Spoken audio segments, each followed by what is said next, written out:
Pemilu legislatif itu pada dasarnya menjalankan politik representasi.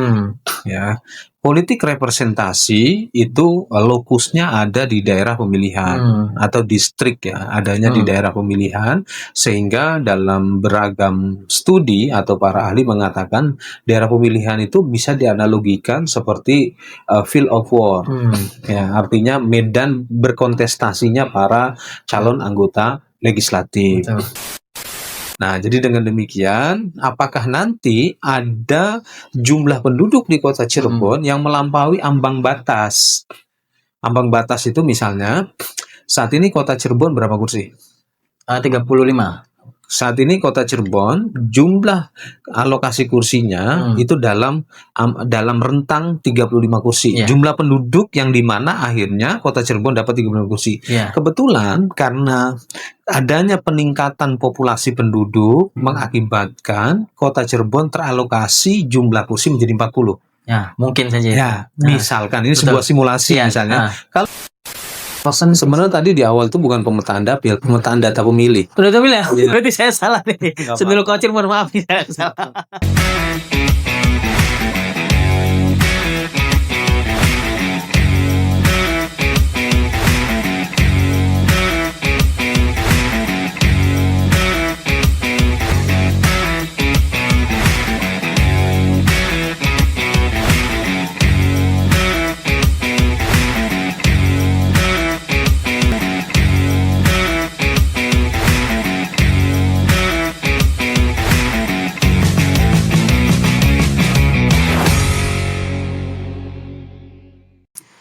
Bismillahirrahmanirrahim. Assalamualaikum warahmatullahi wabarakatuh. Sedulur KPU, kembali lagi dengan podcast Kocir, konsultasi cerdas informasi rakyat.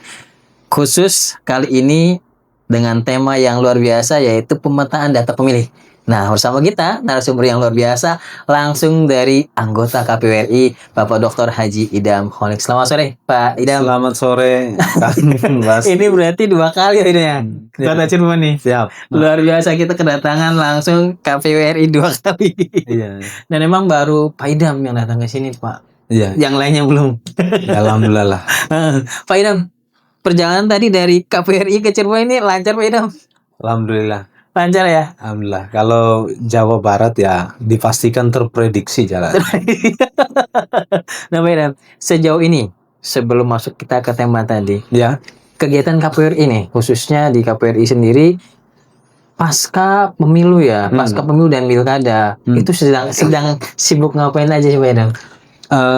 Dalam rangka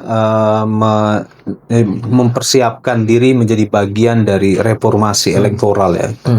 Kenapa saya katakan menjadi bagian dari reformasi elektoral? Karena sebagaimana yang kita ketahui di pemberitaan media massa itu bulan-bulan ini sempat diberitakan terkait rencana pembahasan undang-undang pemilu. Oh iya betul. Ya, pembahasan undang-undang pemilu itu bagian penting dari reformasi elektoral.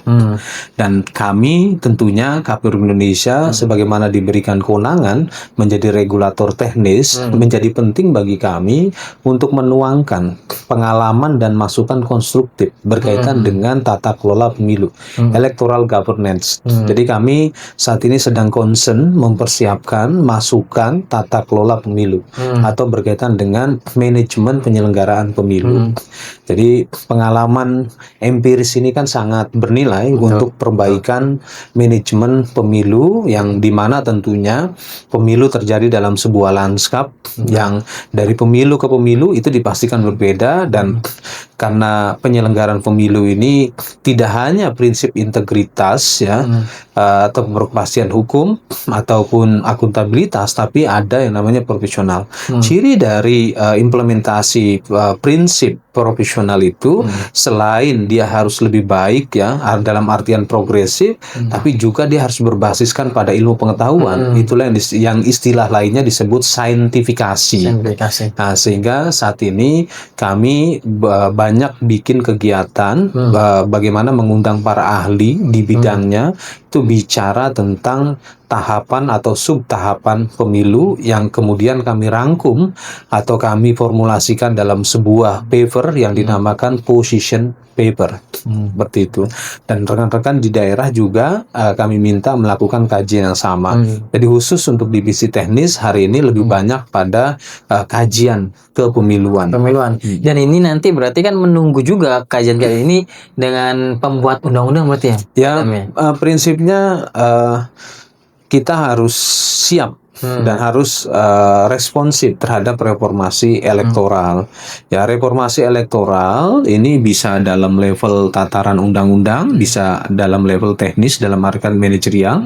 Kami concern kepada manajerialnya seperti itu. Karena kalau concern pada hukum secara keseluruhan nanti akan mengarah pada yang namanya sistem pemilu. Dan kita ketahui ada banyak putusan Mahkamah Konstitusi itu ketika bicara sistem pemilu itu merupakan open legal policy, kewenangannya para pembentuk undang-undang.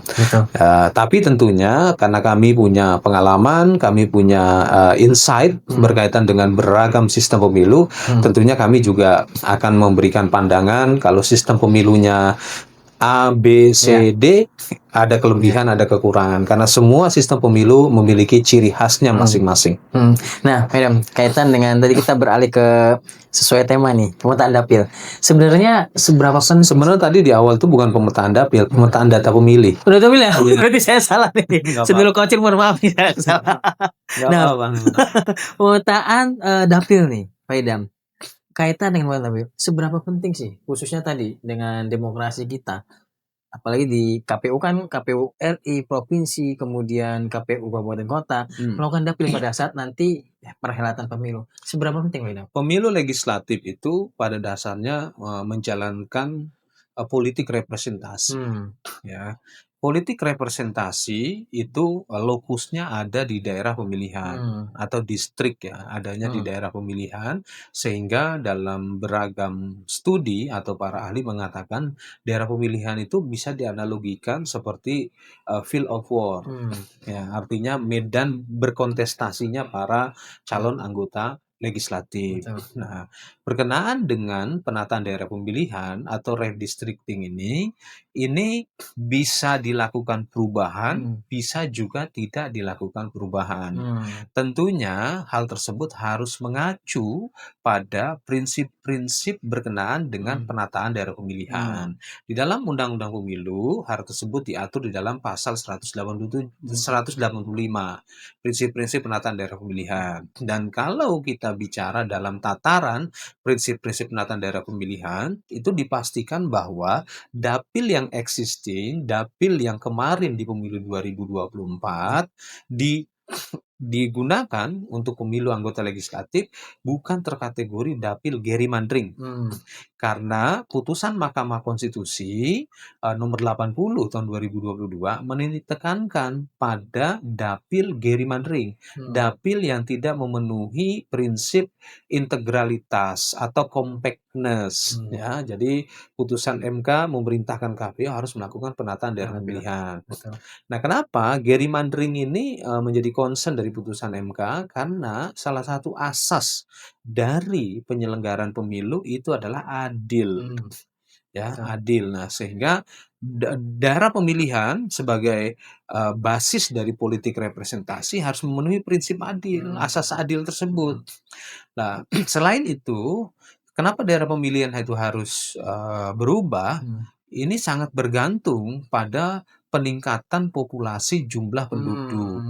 Di Indonesia, dalam pengalokasian kursi itu menggunakan yang namanya cube root law. Ya, cube root law atau hukum hukum akar pangkat 3 yang dikemukakan oleh Rinta Guevara. Itu yang diterapkan di Indonesia. Nah, kalau sekiranya tahapan pemilu ini ya dimulai pada entah nanti pada akhir semester 2027 atau kuartal ketiga 2027 ya, ini sebuah simulasi saja misalnya ya, sebuah simulasi, maka mau tidak mau data yang digunakannya itu adalah DAK 2 semester pertama tahun 2024. 27. Nah, data agregat kependudukan per kecamatan. Nah, jadi dengan demikian, apakah nanti ada jumlah penduduk di Kota Cirebon yang melampaui ambang batas? Ambang batas itu misalnya, saat ini Kota Cirebon berapa kursi? 35. Saat ini Kota Cirebon jumlah alokasi kursinya itu dalam rentang 35 kursi. Iya. Jumlah penduduk yang di mana akhirnya Kota Cirebon dapat 35 kursi. Iya. Kebetulan karena adanya peningkatan populasi penduduk mengakibatkan Kota Cirebon teralokasi jumlah kursi menjadi 40. Ya, mungkin saja itu. Ya, misalkan ini betul. sebuah simulasi Iya, misalnya. Kalau memang hal tersebut itu terpenuh dia menjadi 40, mau nggak mau kan harus ditata daerah pemilihannya, betul. ya. Dan di tahun 2026 ini KPU RI meminta kepada rekan-rekan di daerah dalam hal ini KPU Kabupaten Kota, KPU Provinsi lakukan kajian berkaitan dengan penataan daerah pemilihan. Kajian. Ya, kajian. Kenapa? Sebab pasal 167 ayat 4 huruf E, penataan daerah pemilihan dalam Undang-Undang Pemilu itu masuknya tahapan. Oh, tahapan ya. Ya, kalau sekarang kita exercise. Exercise itu dalam artian pengayaan intelektual. Ya, pengayaan intelektual, apakah ini sudah memenuhi prinsip dalam Undang-Undang Pemilu pasal 185 atau belum gitu misalnya. Maksud tadi makanya ada kajian-kajian itu disukai kajian. Iya, kajian-kajian itu, dan demokrasi yang baik itu kan demokrasi berbasis pengetahuan. Betul. Nah, kita mengarah pada bagaimana lingkungan KPU itu memiliki budaya literasi yang cukup baik, seperti itu. Nah, kaitan dengan tadi pemetaan, sebenarnya prosesnya itu seperti apa, Pak Idam? Apakah kemudian bermula dari KPU pusat kemudian ke daerah atau memang berbarengan pemetaan dapil itu seperti? Kami memerintahkan untuk melakukan kajian. Kami pun melakukan kajian. Kami mengundang para ahli. Ya, bahkan kemarin kami mengundang Profesor Ismail Foley dari sebuah lembaga perguruan tinggi yang konsentrasi matematika di Wesley, Boston, Massachusetts, Amerika. Kita undang dia sebagai bicara. Ya, karena kebetulan beliau menulis sebuah buku berkaitan dengan matematika pemilu. Kemarin ya, kita undang beliau itu. Nah, ini sebagai bukti bahwa KPU dalam melakukan persiapan pelaksanaan tahapan pemilu itu harus berbasiskan pada saintifikasi. Kita undang ahlinya. Kita dalam merumuskan arah kebijakan ke depan basisnya ilmu pengetahuan. Tidak sekedar pada common sense atau kebiasaan kita, itu tidak demikian. Kemudian Pak Idam, kalau kaitan dengan pemetaan dapil nih, sebenarnya faktor-faktor utama apa saja sih yang kemudian menyebabkan ini harus dipetakan ini gitu. Faktor utama dalam pemetaan itu seperti apa pemetaan dapil ini? Dalam penataan daerah pemilihan itu ada satu yang menjadi indikator, yaitu bilangan pembagi penduduk. Ya, BPP kita menyebutnya. Nah, bilangan pembagi penduduk ini dalam rangka terwujudnya equal population atau equal representation. Jadi ada representasi yang setara. Jadi antara satu dapil dengan dapil lainnya itu dia memenuhi prinsip kesetaraan. Ya, selain nanti di sana ada integralitas wilayah, terus ada kesinambungan dan lain sebagainya. Ya. Berarti itu yang menjadi salah satu faktor utamanya. Iya. Jadi jangan sampai nilai kursi di dapil ini nilainya jauh lebih rendah ketimbang dapilan seperti ini. Kita ketahui alokasi kursi di dapil di dalam pemilu legislatif berdasarkan Undang-Undang Pemilu nomor 7 tahun 2017 itu 3 sampai 12. Betul. Nah, dan kami mengambil satu kebijakan itu kursi menengah. Kursi menengah itu dia di antara 3 sampai 12. Seperti itu. Ini tiba-tiba ada dapil itu hanya 3 dapil, yang lain misalkan 6 sampai 8. Nah, yang ini nih perlu dikaji. Kenapa ini bisa 3 yang harusnya 6 atau 8? Ya, karena Mahkamah Konstitusi menitik tekankan pada asas adil dalam penataan daerah pemilihan. Selain ada yang namanya integralitas wilayah, terus keberlangsungan, kesinambungan, itu terus juga dilihat dari sisi aspek transportasi dan sebagainya. Nah, kaitan dengan tadi asas adil ini, Pak Idam, di KPU Kota Cirebon sendiri, khususnya di daerah Kota Cirebon, ketika penataan dapil ini akan kemudian syarat dalam tanda kutip kepentingannya, artinya kepentingan politik nih. Nah, bagaimana sekarang kemudian KPU kaitan dengan pemetaan dapil ini menjaga integritas supaya ini bukan kepentingan politik gitu, ini memang kepentingan negara seperti itu, Pak? Saat ini belum dilakukan penataan daerah pemilihan. Hmm. Karena penataan daerah pemilihan itu diatur dalam pasal 167 ayat 4 huruf D Undang-Undang Pemilu. Saat ini hanya kajian, exercise ya. Exercise misalkan diskursus mengenai redistricting ini seperti apa gitu. Nah, jadi ini menjadi materi diskusi. Seperti itu. Jadi sekarang sih memang fokusnya emang hanya diskusi-diskusi, kajian-kajian tadi menuju dapil pemetaan dapil itu ya, bedanya. Undang-Undang Pemilu mengatakan penataan daerah pemilihan adanya di tahapan. Di tahapan. Nah, kalau hari ini kita libatkan misalkan partai dan para stakeholder, ini bagian dari literasi aja. Literasi saja. Literasi karena bagaimanapun juga kita punya tanggung jawab untuk meningkatkan kualitas demokrasi, indikatornya peningkatan literasi, diskursus berkaitan dengan kepemiluan, seperti itu. Kaitan dengan tadi kajian yang Pak Idam sampaikan, apakah ini juga bagian daripada evaluasi pemetaan dapil di kemarin 2024, Medam? Redistricting itu udah pasti menjadi dia inherent berkaitan dengan evaluasi. Kan tadi saya sampaikan, jumlah penduduk meningkat berdampak pada potensi penambahan jumlah kursi. Betul. Atau bisa jadi ada satu daerah yang memang hari ini dampak dari bencana alam yang sudah tidak memungkinkan daerah tersebut dihuni. Ada migrasi jumlah penduduk. Jadi memungkinkan kalau berarti selain dari kajian-kajian tadi, mungkin kan ada perubahan-perubahan di dapil-dapil ketika nanti pada saat tahapan ya, bedanya. Secara umum semua mungkin. Saya sendiri belum mendalami secara detail kondisi di Kota Cirebon ya, sehingga saya belum bisa bicara dalam tataran Kota Cirebon. Secara umum mungkin saja kalau jumlah penduduknya meningkat, ya, yang berdampak pada peningkatan jumlah alokasi kursi secara keseluruhan, sudah pasti. Jumlah penduduk meningkat dalam satu dapil yang kemudian dia nggak proporsional terhadap dapil lain dan mengakibatkan jumlah alokasi kursi di dapil yang lama ini menjadi 14. Sedangkan batas maksimum alokasi kursi 12. Berarti mau nggak mau kan harus ditata. Betul.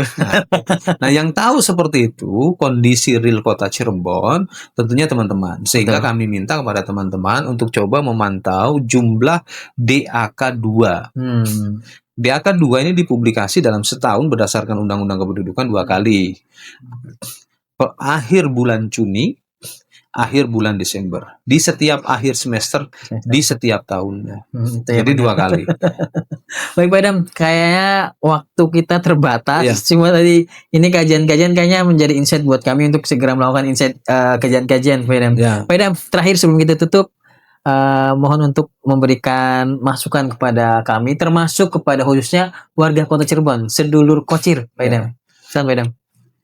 Saya pada sore hari ini atau saat ini menjadi senang ya, karena apa? Atas izin Allah Subhanahu wa taala Tuhan Yang Maha Esa, saya dapat berjumpa, berkomunikasi dengan sadulur Kocir ya, yang tentunya tidak setiap saat bisa saya lakukan. Saya mengucapkan terima kasih pada sadulur Kocir yang selama ini aktif berpartisipasi dalam penyelenggaraan pemilu dan pilkada, aktif juga mengakses informasi kepemiluan yang dipublikasi oleh KPU Kota Cirebon, karena kita semua tahu bahwa